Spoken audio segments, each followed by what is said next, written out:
Reports now நேயர்களுக்கு வணக்கம். இன்று நம்மோடு இணைந்திருக்கும் சிறப்பு விருந்தினர் பாஜகவின் மாநில பிரிவுகளின் இணையமைப்பாளர் திரு நாச்சியப்பன் அவர்கள். வணக்கம் சார். வணக்கம். விஜயனுடைய கரூரில் நடந்த சம்பவம், அவருடைய கூட்டம், அதன் பிறகு ஸ்டாலின் அவர்கள் ராமேஸ்வரத்தில் பேசியிருக்காரு. அவர் அப்படியே விஜய் அவர்களை பத்தி பேசும்போது பாஜகவையும் விமர்சனம் பண்ணியிருக்காரு. என்ன சொல்லியிருக்காரு அப்படின்னா, இந்த ஒரு விஷயம் நடந்ததும் மணிப்பூருக்கெல்லாம் போகாத மோடி அவர்கள், அதாவது பாஜகவோட குழுவா இருக்கட்டும், எல்லாருமே திடீர்னு இந்த இடத்துக்கு வராங்க, இவ்வளோ ஒரு அட்டென்ஷனை கொடுக்குறாங்க அப்படின்னா ஜஸ்ட் ஒரு விஷயம் ப்ரொபகண்ட் பண்றாங்க. அதாவது எலெக்ஷன் வரப்போகுது, இல்லைந்து என்ன ஆதாயம் கிடைக்க போகுது, யாரை மிரட்டலாம், இல்லைன்னா இந்த தமிழக மக்களுடைய ரத்தத்தை உறிஞ்சி குடிக்கிற ஒட்டுண்ணியா தான் பாஜக செயல்படுது அப்படின்றாரு. அதாவது இந்த சம்பவம் நடந்தோன்னே உடனே இவர் போனாரு. அப்ப அதுக்கு என்ன அர்த்தம்? இவர் அதை அரசியலாக்கணும், இல்ல அரசியல் ஆதாயம் தேடணும் தானே. ஒரு முதல்வராகன்னு அவங்க போனாங்கன்னு வச்சுங்க. அவருடைய இணை முதல்வர் அங்கேருந்து வர்றாரு. அவங்க டிராமா கம்பெனிலேருந்து அமைச்சர் அன்பில் மகேஷ் அழுது ஆக்ட் பண்ணுறாரு. ஸோ இது எல்லாமே கடகடன்னு நடக்குது. ஏன் இவங்க இந்த விஷயத்த பண்ணலன்னு கேட்குறேன். கள்ளக்குறிச்சியில் 65 பேர் செத்தாங்கல்ல, அப்பவும் இவங்க முதல்வர் தானே. ஒரு முதல்வராக போனாருன்னு நீங்கள் கேள்வி கேட்குறீங்களே, அப்பவும் இவர் தானே முதல்வராக இருந்தாரு. இவர் போயிருக்கணுமா இல்லையா கள்ளக்குறிச்சிக்கு? அங்க யாருமே போல. ஏன் அதுக்கு போல? அப்புறம் ஏர் ஷோ நடந்தது. இவங்க உட்காந்து குடும்பத்தோட பார்த்த ஒரு ஏர் ஷோ. 10க்கும் மேற்பட்டவர்கள் சுமார் எல்லாரும் ஸ்டாம்பேட்ல இறந்து போனாங்க. அதுக்கு என்ன பண்ணீங்க? நீங்க ஷோவை பார்த்துட்டு வீட்டுக்கு வந்துட்டீங்கல்ல. யாரும் அதுக்கு போய் நிக்கல. இல்ல வேங்கை வயலுக்கு ஏன் போல? இல்ல சிவகங்கையில இப்ப அஜித் குமார்னு ஒரு பையன் இறந்தாருல. எந்த ஒரு சம்பவத்துக்கும் அன்னைக்கெல்லாம் இவர் முதல்வர் கிடையாதா? சொல்லுங்க. நீங்க கேக்குறீங்களே முதல்வர்னு. எல்லா டைமும் இவர் தானே முதல்வர். இவங்களுக்கு எதுக்கு ஆதாயம் எப்ப வேணுமோ அப்ப மட்டும்தான் போவாங்க. இல்ல எல்லா இடத்துக்கும் முதல்வர் போகணுன்ற தேவையும் கிடையாது. அப்ப இதுக்கு எதுக்கு போனாங்க சொல்லுங்க? அரசியல் ஆதாயம் வேணும், ஒரு போட்டோ ஷூட் பண்ணும். அங்க போய் அப்படியே சீக்வன்ஸ் பாருங்க. அடுத்த யாரும் போறதுக்கு முன்னால கடகடன்னு ராத்திரிக்குள்ள இவ்வளவு ரேப்பிடா ஒரு முதல்வர் ரியாக்ட் பண்ணியிருக்காருன்னா இந்த ஒரு இன்ஸ்டன்ஸ்ல மட்டும்தான். ஒருவேளை இந்த இன்சிடென்ட்ஸ் எல்லாமே பல தவறுகள் விமர்சனம் வந்தனால அடுத்த இன்சிடென்ட் சரியாக செயல்படுறாருன்னு எடுத்துக்கலாம். ஆமா, அதுக்காக இப்ப என்ன பண்ணிருக்காங்க? அடுத்தடுத்து செயல்படுறதுக்கு என்ன பண்ணாங்க சொல்லுங்க? அதுக்கான நடவடிக்கைகள் எதுவும் எடுத்தாங்களா? அது கிடையாது. சும்மா இவரை கம்ப்ளைண்ட் பண்றது, அவரை கோளாறு சொல்றது, உங்க யாருமே வரல, பாஜகல இருந்து அத்தனை அமைச்சர்களும் ஏன் வந்தாங்க, குழு போட்டாங்கன்னு ஏன் வரல? எங்களோட ஃபினான்ஸ் மினிஸ்டர் சென்ட்ரல் கவர்மெண்ட்ல நிர்மலா சீதாராமன் மேடம் எல்லா புயல் அடிக்கையிலையும் வந்தாங்க. மிக்ஜாம்ல வந்தாங்க, கஜா புயல்ல வந்தாங்க. 13,000 கோடி ரூபாய் மத்திய அரசு நிதி கொடுத்துருக்காதுக்கு. அதெல்லாம் சொல்ல வேண்டியது தானே. யாருமே வரலன்னு. அவருக்கு என்னன்னா பயம், இதை நம்ம ஆதாயம் தேடணும் நம்ம நினைச்சு போய் நிக்கல. இவங்க உணர்வு பூர்வமா உதவி செய்யறாங்களே, அது இவங்களுக்கு ஆதாயம் கிடைச்சிடக்கூடாது.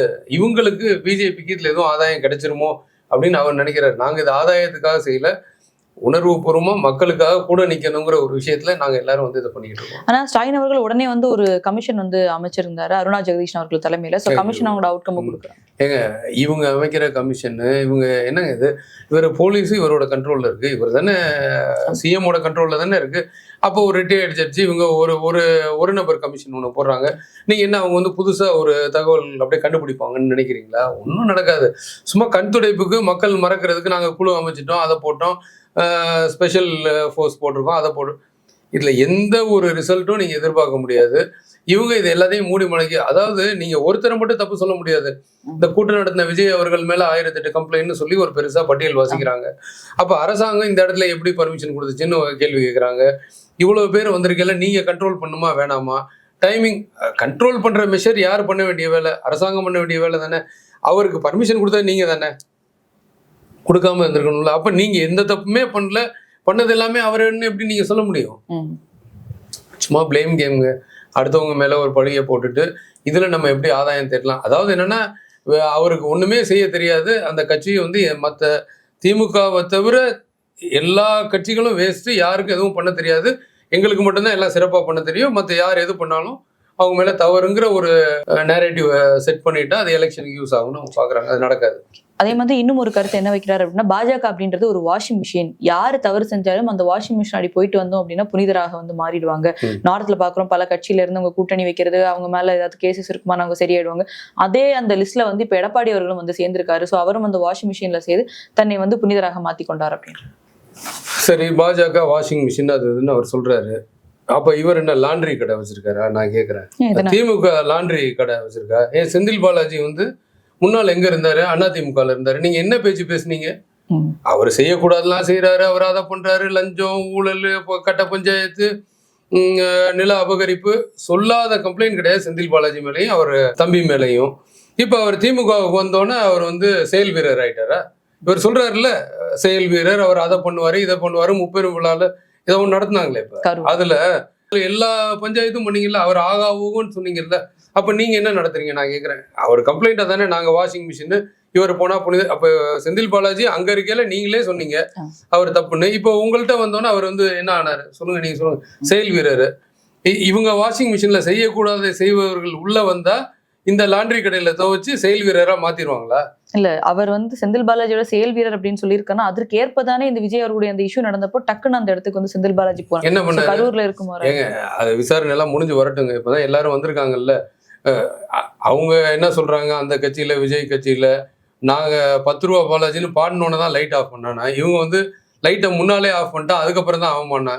ஸோ இப்போ எல்லாமே சம்பவம் இடத்துல இருக்காங்க, அங்கதானே இருக்காங்க. ஸோ விசாரணை முடியட்டும் கரெக்டா. அதுக்கு தான் நீங்க சிபிஐக்கு மாத்தினா அதுக்கு உடனே மாற்ற வேண்டியதானே. தப்பு, அதாவது எந்த இடத்துல குற்றம் இருக்கோ அவன் குறுகுறுன்னு தானே இருக்குங்க. அது எப்படிங்க அவ்வளோ சீக்கிரம் பண்ணிடுவாங்க? மாற்ற முடியாதுன்னு நீங்க அழிச்சாட்டியம் பண்ணணும். அதே மாதிரி ராமேஸ்வரம் போனனால கரெக்டாக ஸ்டாலின் அவர்கள் மீனவர்கள் கிட்ட ஒரு மெசேஜ் பாஸ் பண்றாரு. அங்க கச்சத்தீவு மீட்பு அப்படின்ற விஷயத்த பத்தி சொல்றாரு. இவங்க சொல்லிட்டே இருக்காங்க கச்சத்தீவை பாஜக மீட்டு கொடுக்கல, இங்க இருக்கும் தமிழக மீனவர்கள் மேல பாஜக அக்கறை இல்லை அப்படின்ற ஒரு விஷயத்த காட்டமாக பதிவு பண்ணிருக்காங்க. யாரு பாஜக தான் கச்சத்தீவை கொடுத்தாங்களா? யாருங்க கொடுத்தா? மீட்டு தரோன்னு இவ்வளவு வருஷமாக சொல்றது பாஜக. இவங்களும் இவ்வளவு நாளா சொல்லிட்டு இருந்தாங்க நாங்க மீட்டுருவோம்னு வாயிலே வடை சுட்டுட்டு இருந்தாங்க இவ்வளவு நாளா. இலங்கை தமிழர்களை வச்சு கொஞ்ச நாள் வச்சு அது ஒரு 30 வருஷம் ஓட்டினாங்க. அப்புறம் இந்த கச்சத்தீவை எடுத்து அது கொஞ்ச நாள் ஓட்டலான்னு பார்த்தாங்க. இன்னைக்கு அவங்களுக்கு நல்லா தெரியும் பாரத பிரதமர் அவர்களோட முன்னெடுப்புனால கண்டிப்பா கச்சத்தீவு மீட்கப்படும் தெரியும். இப்போ அதுக்கான கிரெடிட் அவங்களுக்கு கிடைக்கணும்ல. உடனே நாங்க சொல்லி தான் நாங்க அழுத்தம் கொடுத்தோம் அதனால கச்சத்தீவை மீட்டாங்க அப்படின்னு சொல்லணுங்கிறதுக்காக. ரெண்டாவது இவங்க எந்தெந்த இடத்துக்கு போறாங்களோ அந்தந்த இடத்துல இருக்க லோக்கல் பிரச்சனையை பேசுறது வழக்கம் தானே. அதுல ராமேஸ்வரன் போயில நீங்க கச்சத்தீவை விட்டுட்டு நீங்க வேற எதுவும் பேச முடியாது.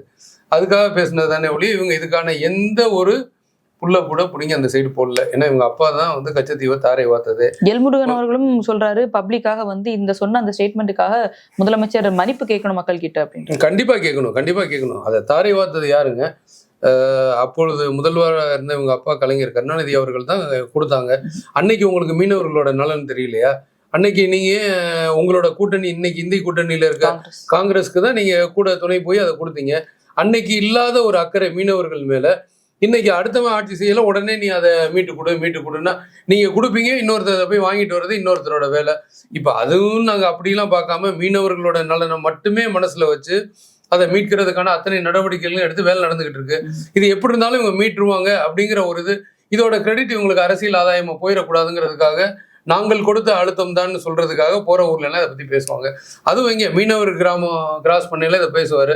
அதுக்கப்புறம் வேற ஊருக்கு வந்தா வேற சப்ஜெக்ட் பேசிடுவாங்க. ஊருக்கான மக்களுக்கான தேவைதானே. அது மட்டும் இல்லாம இங்க மீனவர்கள் கைது இல்லைன்னு சொல்லி அது கண்டிப்பா அது செய்யப்பட வேண்டிய விஷயம். கண்டிப்பா நடக்கும். பிஜேபி அதை மீட்டு அந்த மீனவர்களுடைய வாழ்வாதாரத்தை பெருக்குவதற்கான அனைத்து நடவடிக்கைகளையும் எடுக்கும். ஆனா அதை கிளைம் பண்றதுக்கு இவங்க யாரும் கிடையாது. அதை கம்ப்ளைண்டா நீங்க இவ்வளவு நாள் பண்ணலன்னு சொல்றதுக்கும் இந்த திமுகவுக்கு எந்த ஒரு அருகதையும் கிடையாதுங்கிறத நான் சொல்லுவேன். ஆனா மீனவர்கள் எல்லாம் கைது படும்போது உடனே ஒரு லெட்டர் போடுறதோ ராஜ்நாத் சிங் அவர்களோ யாருக்கு அந்த லெட்டரை கரெக்டா போடணும். மோடி அவர்களுக்கு எப்பவுமே கடிதம் அனுப்பும் வேலையை கரெக்டா ஸ்டாலின் அவர்கள் பண்ணிட்டு இருக்காரு. இல்ல வேற ஒண்ணும் பண்ண முடியாது இல்லைங்க. கடிதம் இல்ல அரசியல் தானே உடனே போட்டு. அதாவது அதுவுமே இவங்க கடிதம்லாம் எழுதணும்லாம் அவசியம் இல்லை. நம்மளோட கான்சுலேட்ல அது கரெக்டா அங்க போயிட்டு டெலிகேஷன் போய் அவங்கள மீட்கிறதுக்கான அத்தனை நடவடிக்கைகளும் நடந்துகிட்டு இருக்கும். அதை இவங்க கொண்டு வந்து ஏர்போர்ட்ல விடுறது, இவங்க ரிசீவ் பண்றது, பிஜேபி அதுல ஸ்கோர் பண்ணிடக்கூடாது, கிரெடிட் எடுத்துடக்கூடாதுங்கிறதுக்காக உடனே ஒரு லெட்டர் போட்டுறது அறிக்கை தானே. இவங்க இந்த இதை இதுக்கான எந்த ஒரு முன்னெடுப்பும் அவங்க எடுக்கலைங்க. எல்லாம் ஆட்டோமேட்டிக்கா நடக்குது. நம்மளுடைய மீனவர் பிரிவு, நம்மளுடைய அங்க இருக்க அமைச்சர்கள், இங்க இருக்க மாநில தலைவர், இவங்க எல்லாம் ஒருங்கிணைச்சு ஒவ்வொருத்தரையும் கரெக்டா மீட்டு கரெக்டா அது. இப்ப எங்கெங்க துப்பாக்கி சூடு நடந்தது சொல்லுங்க? கடந்த 2 வருஷங்களா எங்க மீனவர்கள் மேல துப்பாக்கி சூடு நடந்தது? எத்தனை படகுகள் அங்க பிடிச்சாங்க? எவ்வளவு பேருங்க ஜெயில இருக்காங்க? ஒண்ணுமே கிடையாது. இவங்க எதையாவது ஒருத்தன் அங்க கிராஸ் பண்ணி போறவனை பிடிச்சி வச்சிருப்பாங்க. அடுத்த நாளே அவங்க விசாரிச்சுட்டு அனுப்பிச்சிருவாங்க. இதை நம்ம தொடர்ந்து இந்த வேலையை செஞ்சுக்கிட்டு இருக்கோம். பட் இருந்தாலும் இது நான் தான் லெட்டர் போட்டேன், நான் என்ன நாளைக்கு கேட்டக்கூடாதுல்ல, நீ என்ன பண்ணன்னு யாரும் கேட்டக்கூடாதுல்ல. அதுக்காக உடனே ஒரு லெட்டரை போட்டு ஒரு ட்ராமா. இவங்க பண்றது அத்தனையுமே ட்ராமா தாங்க. Photo shoot drama. இவங்களுக்குன்னு கம்பெனி ஆர்டிஸ்ட் பல பேர் அமைச்சர்களாகவும் இருக்காங்க, வெளியிலே இருக்காங்க. அந்தந்த டயத்துல கரெக்டான ஸ்கிரிப்டுக்கு கரெக்டா ஆக்ட் பண்ணுவாங்க. விஜய் அவர்களோட இந்த ஒரு சம்பவம் நடந்த உடனே விஜய் அவர்களுக்கு ஒரு சைடு அப்போசிஷன் இருந்தாலும் பல கட்சி தலைவர்கள் வந்து ஒரு சப்போர்ட் இருந்து, இப்போ அதிமுக, பாஜக, நாம் தமிழர், விசிகளுக்கும் திருமாவளவன் வர ஒரு சப்போர்ட் வந்து கொடுத்திருந்தாரு. ஆனா விஜய் அவர்கள் வந்து ஓகே இதோட வந்து டவுன் ஆயிடுவாரு அப்படின்னு ஒன்று எதிர்பார்க்கும் போது விஜய் அவர்கள் வந்து சிஎம் சார் அப்படின்ற ஒரு வீடியோல வந்து அதை பதிவிடுறாரு. என்ன இது வேணாலும் பண்ணுங்க, நான் இங்க வீட்லயே ஆஃபீஸ்ல இருப்பேன். அந்த வீடியோக்கு அப்புறம் அப்படியே ஒரு டிரான்சிஷனை பார்க்குறோம். நாதாகாவினுடைய ஒருங்கிணைப்பாளர் சீமான் அவர்கள் வந்து என்ன சொல்றாரு, அவர் முகத்துல வந்து ஒரு வருத்தம் தெரியல அப்படின்ற மாதிரி ஒரு கருத்து. அதே மாதிரி விசிகாவினுடைய தலைவர் திருமாவளவன் அவர்களும் ஒரு அப்போசிஷனை வந்து எழுப்புறாரு. அன்னைக்கு சப்போர்ட் பண்ண திருமாவளவன் இன்னைக்கு வந்து இந்த மாத்திய ஒரு ஸ்டாண்ட் எடுக்கிறதுக்கான காரணம் இல்ல, அதாவது இவ்வளவு நாளா அவர் வல்லன்னு ஏதாவது ஒரு கம்ப்ளைண்ட் அவரை பத்தி அவரை கார்னர் பண்ற மாதிரி பண்ணிட்டு இருந்தாங்க. அவர் வெளியில வந்து ஒரு ஸ்டேட்மெண்ட் சொன்னோன்னா இனிமே அதுல தானே ஃபைண்டிங் ஃபால்ட் போவாங்க. அனைத்து கட்சிகளும் அப்படிதான் நடக்குங்க. லாஸ்டா என்ன சம்பவம் நடந்துச்சு அதை வச்சு பேசிக்கிட்டே இருப்பாங்க. இப்போ லாஸ்டா ஒரு வீடியோ வந்துச்சா, வீடியோல அவர் முகத்துல அப்படி இருந்தாரு, அவர் மேக்கப் பண்ணியிருந்தாரு, இப்படி உட்காந்தாரு, அவர் பதட்டம் தெரியுது, அது தெரியுது. இதெல்லாம் அவங்களோட இண்டிவிஜுவல் ஒப்பீனியனுங்க. அவர் ஆஸ் அரசியல் கட்சியில் அவர் என்ன பண்ணுமோ அதை பண்ணிட்டு இருக்காரு. ஒவ்வொரு கட்சியும் நீங்க மக்கள் நினைக்கிற மாதிரி பண்ணுவாங்களா அப்படிங்கிறதுலாம் தெரியாது. அவங்களுக்கு என்ன தெரியுதோ அதை அடுத்தடுத்து பண்ணிட்டு இருக்காங்க. இதுல வந்து நடந்த சம்பவம் வருத்தத்திற்குரியது, நடந்திருக்க கூடாது, நடந்துருச்சு. இன்னுமே அதை எப்படி ஹேண்டில் பண்ணணும்னு இந்த அரசாங்கம் பண்ண தப்பை திருத்திக்கணும். அந்த கட்சிகள் வந்து இங்க ஏதாவது விட்டுட்டாங்க, இதை பார்த்துருக்கணும், அதை பார்க்காம விட்டோம் அப்படின்னு நினைச்சா அதை சரி பண்ணிக்கணும். இது எல்லாருக்குமே வந்து ஒரு பாடம் தான் நான் நினைக்கிறேனே ஒழிய, எலெக்ஷன் இனிமே வரப்போகுது, இனிமே இதுதான் தொடர்ந்து அத்தனை கட்சிகளும் இந்த மாதிரி கூட்டங்கள் நடத்துவாங்க. எங்க மாநில தலைவர் அவர்களே இந்த 12ஆம் தேதியிலேருந்து சுற்றுப்பயணம் யாத்திரை இருக்கு. ஸோ இது வந்து எல்லாருக்குமான ஒரு படிப்பினைன்னு தான் நான் சொல்லுவேனே ஒழிய, இவங்க அதை இன்டர்பிரேட் பண்றது அதெல்லாம் அவங்கவுங்களோட அரசியல் ஆதாயத்திற்காக தான் பண்றாங்க. தொடர்ந்து கோவில் சம்பந்தமாக அறநிலையத்துறை செய்யும் அது அவங்க நன்மை அப்படின்றாங்க, குடமுழுக்கு மாதிரி பல விஷயங்கள் நாங்க பண்றோம் அப்படின்றது, எங்க ஆட்சி வந்ததுக்கு அப்புறம் தான் அது பண்ணும் அப்படின்னு சொல்லணும். பல குற்றச்சாட்டுகளை தொடர்ந்து பாஜக வந்து தொடர்ந்து வச்சுக்கிட்டே இருக்கு அப்படின்ற ஒரு விஷயத்த பாக்குறோம். அதே மாதிரி இப்போ வந்து கோவிலுடைய காசு எடுத்து அவங்க வந்து காலேஜ் கட்டுறாங்க, ஸ்கூல் கட்டுறாங்க, அந்த மாதிரி வரும்போது இப்போ மக்கள் வந்து அந்த வரிசையில வர்றதுக்கான அந்த ஒரு காம்ப்ளெக்ஸ் வந்து கட்டுறாங்க அப்படின்ற ஒரு நல்ல ஒரு விஷயத்தை முன்னெடுத்திருக்காங்க. இதுக்கும் பல எதிர்ப்புகளிலும். அதாவது நீங்க சொல்றது வந்து திருவண்ணாமலை கோவிலுங்க. இதுல வந்து கோவில் கோபுரத்தை மறைக்கிற மாதிரி முன்னால வந்து கடை கட்டி வாடகைக்கு விட்டு அந்த கடை ஃபுல்லாவே வந்து திமுகவோட ஆட்களுக்கு கடையை அலாட் பண்ணி பண்றதுதான் இவங்களோட ஐடியா. எல்லாத்தையும் அலாட் பண்ணிட்டாங்க. அதை நம்ம வந்து நீங்க பண்ணக்கூடாது. 2 ரீசன். அந்த முன்னால சாமி நிக்கிற இடம், அது அந்த இடத்துல போய் நீ வந்து கட்டடம் கட்டக்கூடாது. 2வது, இது வந்து தொல்லியல் துறையில இருக்க புராதன கோவில். இது இந்த புராதன கோவிலுக்கு இத்தனை மீட்டர் நீங்க எதுவுமே பண்ணக்கூடாதுன்னு ஒரு விதி இருக்கு. அதையும் மீறி கோபுரத்தை ஒட்டி பல்லாயிரக்கணக்கான வருடங்கள் பழமையான புராதன கோவிலோட ஒரு கோபுரத்தை மறைக்கிற மாதிரி கட்டுறதும், அதுக்கு முன்னால குழி நோண்டி ஏதாவது பண்ணி கோபுரம் இடிஞ்சிருச்சுன்னா அதை வலுவிலக்க செய்யறதும் வந்து ஏற்றுக்கொள்ள முடியாது. அதனால கடை கட்டக்கூடாதுன்னு நம்ம சொன்னோம். ஏன்னா பல நீதிமன்றங்கள்ல வந்திருக்கு, கோவில் பணத்தை வந்து பக்தர்களின் பயன்பாட்டிற்காக எது வேணா கட்டலாம், ஆனா நீங்க வேற எதுவும் கட்டக்கூடாது, கடை கட்டக்கூடாது, கல்யாண மண்டபம் கட்டக்கூடாது, காலேஜ் கட்டக்கூடாது, இதெல்லாம் எதுவும் பண்ணக்கூடாதுன்னு சொல்லிட்டாங்க. நல்ல அழுத்தம் திருத்தமா சொல்லிட்டாங்க. இந்த பக்தர்களின் பயன்பாடுன்னு அவங்க ஒரு வார்த்தை சொன்னதுனால கியூ காம்ப்ளெக்ஸ் கட்டுறேன்னு, கியூ காம்ப்ளெக்ஸ் நீங்க அங்க கட்டணும்னு அவசியமே கிடையாது. உள்ள பல மண்டபங்கள் இருக்கு, அந்த மண்டபத்திலே கியூ நிறுத்தலாம்ல. நீங்க கோவிலுக்குள்ளவே பர்மிஷனே வாங்காம ஒரு 4ஆம் பிரகாரத்துல மதில் சுவரை ஒட்டி ஒரு பெரிய கட்டடத்தை இப்ப கட்டுறீங்க, உள்ள ஒரு கியூ காம்ப்ளெக்ஸ். அப்புறம் வெளியில வந்து இருக்க இடத்துல எல்லா இடத்துலையும் கியூ காம்ப்ளெக்ஸுங்கிற பேர்ல பில்டிங்கை கட்டிடுறது, கடைசியில் அதை கடையா வாடகைக்கு விட்டுறது. கொஞ்ச நாள் கழிச்சு அதை மாத்திடுவாங்க, திறக்கவே மாட்டாங்க. இந்த ஸ்கூல்லாம் இருக்குல்ல, நீங்க பாத்தீங்கன்னா எல்லா ஸ்கூலும் கட்டுறாங்க, 10 நாள்ல மேலேருந்து சீலிங் விழுந்துகிட்டே இருக்கு தலையில.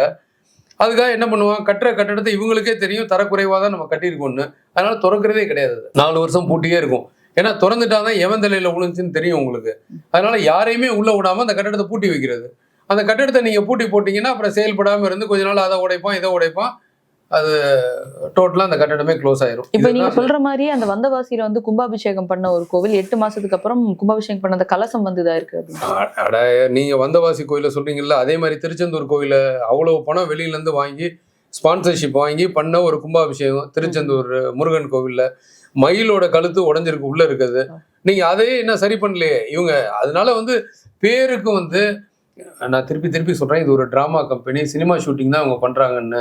செட் ப்ராப்பர்ட்டிலாம் வந்து பர்மனெண்டாலாம் பண்ண மாட்டாங்க, சும்மா டம்மி மாதிரி அங்கங்க வைப்பாங்க. ஷூட்டிங்க்கு அழகா இருக்கும், முடிஞ்சோன்னா டமால் டுமில் எல்லாம் கீழே வந்துடும். அதே மாதிரி தான் இவங்க கோவில் கும்பாபிஷேகத்தை பண்ணலையும் ஒழுங்கா மராமத்து வேலை செய்யறதுல 12 வருஷத்துக்கு ஒருக்கா பண்ற கும்பாபிஷேகம் நீங்க இன்னைக்கு பண்ற வேலை 12 வருஷம் அது நிலையா இருக்கணும்னு பண்றது.